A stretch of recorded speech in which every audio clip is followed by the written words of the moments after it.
Hello, everybody. Um, so, today I am actually going to start Derek Walcott. Okay, and there is only one poem of Derek Walcott that is there in your syllabus, and the name of the poem is A Far Cry from Africa. But the problem is, to understand Derek Walcott, we need to have a very brief understanding of post colonialism. Okay, you have read many of the literary theories like structuralism, post structuralism, Marxism, feminism. Okay, but along with this, there is one more theory which is very important, very significant for you to understand, and that is post-colonialism. Okay, actually it is not my part. Post-colonialism as a theory part, this was not my assignment, but I will refer to post-colonialism and some of its trends and features, because they are very important, and without them we cannot actually talk about Derek Walcott. Okay, so talking about post-colonialism, now it actually requires us to understand first that what is colonialism or what is colony. Okay, and I think I discussed about this thing in the class that during the 15th and the 16th century, the Europeans, they went out to discover the world, and they discovered the world. Okay, for example, Vasco da Gama, he came in 1749 probably, and he discovered India. Christopher Columbus, he discovered America. Captain Cook, James Cook, he discovered Australia. Now all these areas in this which they actually discovered, they started to establish their own colonies in these areas. That means that, for initially, they begin to use these areas for financial purpose, for economic purpose, and they begin to trade the raw materials from these regions. Say for example India, the raw materials, they used to take the raw materials. The East India Company, if you remember, the East India Company used to take the raw material, and then this raw material used to go to England, and there used to be the production in the industries, and they used to come back as products in the very same colonies, and they use the same colonies as the market for their products. Okay, so we can see that how Europe, okay, not especially England, and again Dutch, French, all of them, these people, they begin to colonize the world in this manner.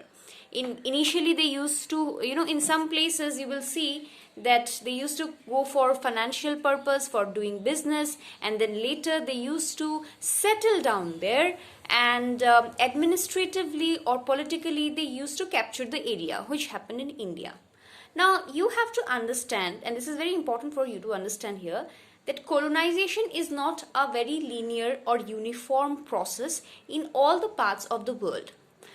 Colonization in India is really different from colonization in Africa and colonization in Caribbean island. Okay, why I am mentioning Caribbean island? Because if you search, you will find that Derek Walcott, the poet which is there in your syllabus, he is actually a Caribbean poet. Okay, now what is Caribbean and how the colonization of Caribbean island differs from the others, I will speak about it later. But first of all, talk about the colonization process.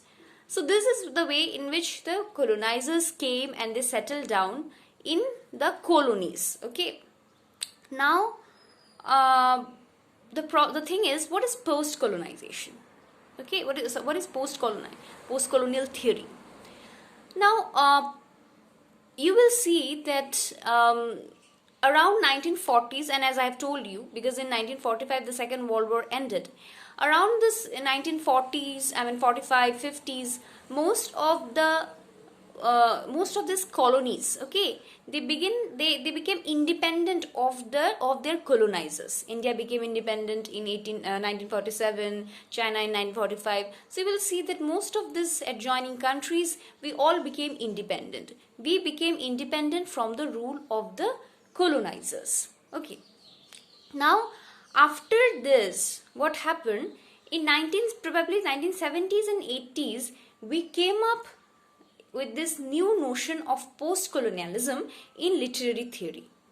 Okay, where people begin to write down about their entire experience of colonization. Okay, and the various narratives about it. For example, there was one of the seminal books in this particular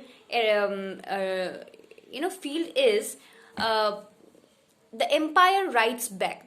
Okay, if you want, you can write down the name of the book. There is a particular book called The Empire Writes Back, which is actually written by 3 writers combiningly. One of them is Helen Griffith, and there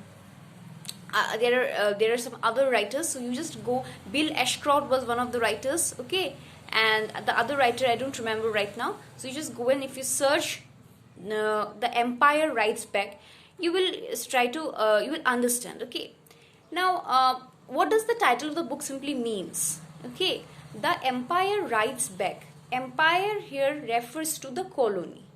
So after the entire process has ended, okay, I mean after the colonization, the phase of colonization has ended, and we have entered into a post-colonial period. After colonization, people have realized that now they must pen down the experiences of people during the process of colonization, and what is the impact of the process of colonization upon the people in the post-colonial era. That is why these kind of books begin to be written, and people begin to look back and evaluate this entire experience, the causes, the reasons, the impact of colonization. And very importantly, post-colonial here means actually that how does the colonized people look upon their experiences.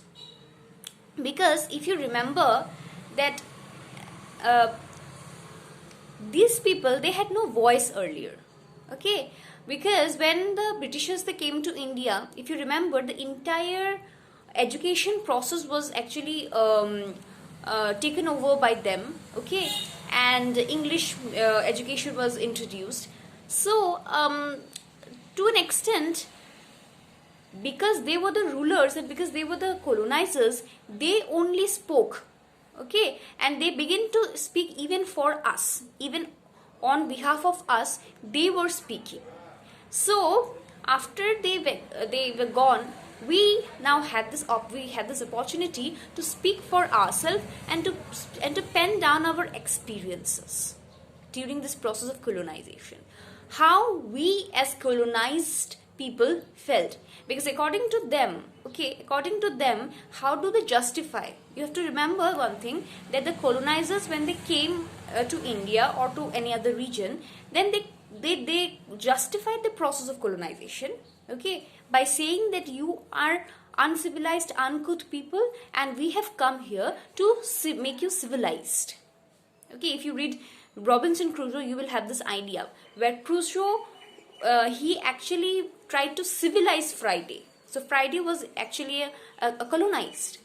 So they came us and they told us that we need to be civilized, and they are ruling us because they want to civilize us. Okay, but what is our opinion? What is the opinion of the colonized?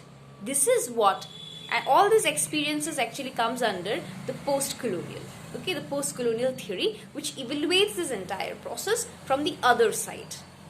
And there are 3 very important figures whom you need to remember, whom you need to know while your study of post-colonialism, and these figures are, first, Homi Bhabha, okay, who wrote the book Nation and Narration. Okay, so the first one is Homi Bhabha. Then the second one is Edward Said, okay, who was also very important, who wrote the book Orientalism. And the third figure here is Gayatri Chakraborty Spivak, okay, who is an Indian, and of course now she is settled in America, in US probably. So these three are called the Holy Trinity, because these three figures, they were quite central for to the establishment and proliferation of the post-colonial theory with their seminal works, okay, which I just mentioned. So that's about post-colonialism. That's about the experience of post-colonialism. Now, all of them, they talked about post-colonialism in different manner. Okay, for example, if we talk about Said, then Edward Said, he actually was completely, again, not completely, but he has shown that how the entire process of colonization was actually a hegemonic process, and how there are voices which wrote against it. Okay, so, and on the other hand, if you read Bhabha, then Bhabha in his books, in his writings, he has shown that how colonization has actually provided a middle space, okay, and in between interstitial space where different cultures can come together and create a new culture. Okay, this is Bhabha. And if you talk about Gayatri Chakraborty Spivak, then she was mainly known for her essay "Can the Subaltern Speak?" and she was someone who tried to voice the concerns of the subaltern class, that is a suppressed class. So to talk about post-colonialism is detailed. It's a huge thing. Okay, if you want to experience each and everything, then you must go through Peter Barry, or you can read Pramod Kenaya's book, and you can actually see the step-by-step evolution of the post-colonial theory. Now, what I specifically will be talking about is the approach that has been used by Homi Bhabha. Okay, this interstitial space, the notion of hotspot, because this is important while we were doing the process of colonization in Caribbean island. Okay, so in the next video I will actually talk about colonization in Caribbean island, and especially with respect to Derek Walcott.